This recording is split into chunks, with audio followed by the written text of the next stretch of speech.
I love these reusable makeup pads. So I use these. I put a little bit of witch hazel on my pad, or I get it wet first, and then I put a little witch hazel on them, and I use them to remove my makeup.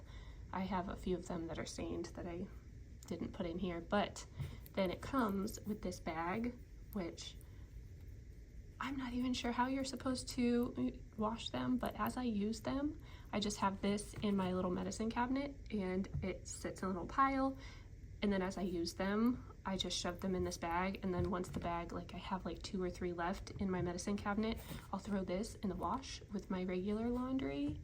I do not put them in the dryer. I will pull them out and lay them flat because they'll get like kind of kinked.